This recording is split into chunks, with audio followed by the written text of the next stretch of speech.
Hey, good morning, class. This is a short video on topic 5, which is the Green Revolution. So when you think of the Green Revolution, the first thing that should pop into your head, it's the third agricultural revolution. Think of the 5 W's. We'll try and focus on those today: who, what, where, why, and when. And hopefully by the time this video ends, you'll have a good understanding of those characteristics of the Green Revolution. So by the mid-1900s, not the best slide in terms of it's very blurry, but right around here, this is 1900s. So by the early to mid 1900s, populations were rapidly growing everywhere, core countries on down to your periphery countries. So scientists had to do something about this. So what did they do to meet the growing demand for food with growing populations growing exponentially? What they did is they came up with things like hybrid seeds, pesticides, and fertilizers, different chemicals and genetic strands that could be introduced so that farmers could get more out of their fields. Where did it start? Well, it originated in different labs, mainly in core countries like the United States, and from there diffused through hierarchical and relocation diffusion to less developed countries like periphery and semi-periphery countries. So when you think of the what, think of GMOs, pesticides, fertilizers, and mechanized equipment, your tractors and combines. When you think of the where, you should be thinking periphery and semi-periphery countries, places like South Asia, India, Southeast Asia like Vietnam and Laos and Cambodia, East Asia, China, and then Latin America, Brazil, Peru, Argentina, on up to Mexico. Norman Borlaug, this gentleman right here, he was a farmer from Iowa who came up with the earliest types of what are called hybrid seeds. Essentially, you're taking some of the best genetic strands in 2 seeds, putting them together to make like a super seed. And that's like the essence of a GMO. If I were to go back here to the previous slide, I don't know if it's going to let me.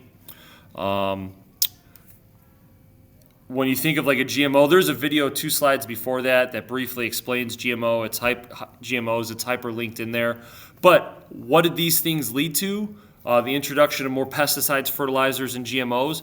It allowed farmers to supply more. And anytime you have more supply, whether it's of corn or wheat or berries, keeps prices low. When you have a lot of something, that's basic economics. When you have a large supply of something, keeps prices low.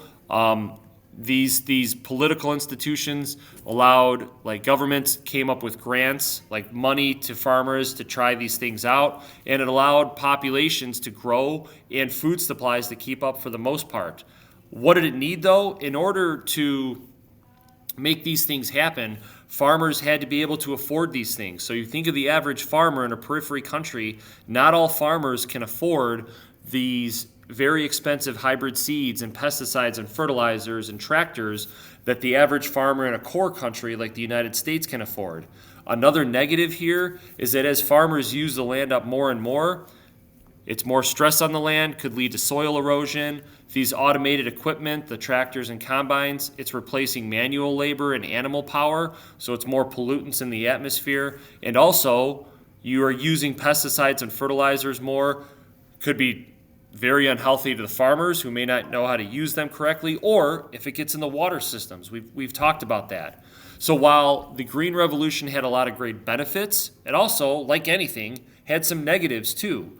What do you need to make the Green Revolution happen? You need good governments that will pass laws to show farmers how to use these things, political stability, businesses willing to go into a country where it's stable, where there's no corruption, there's no unrest. You need the farmers themselves to accept these things. You know, farmers in certain places like Vietnam or China, maybe like, what's a GMO? I'm not using that. So you got to have the culture accept these seeds and these fertilizers. And you need good infrastructure, right? You need good ports and highways and roads and bridges that these GMOs and pesticides, fertilizers, tractors can be shipped in on and can use quite often. So this is started in the Green Revolution started in the 40s and 50s in Mexico, and from there diffused to other periphery countries, including Africa. It is still going on in Africa today to try and keep up with Africa's population. So the who, mainly periphery, semi-periphery countries. What was it? GMOs, pesticides, fertilizers, mechanized equipment. Where? Just mentioned that. Core countries diffusing out. When? 1900s up to the present day. Why? Keep up with population growth, get more out of the land. That's it for today. Hope you enjoyed it. See ya.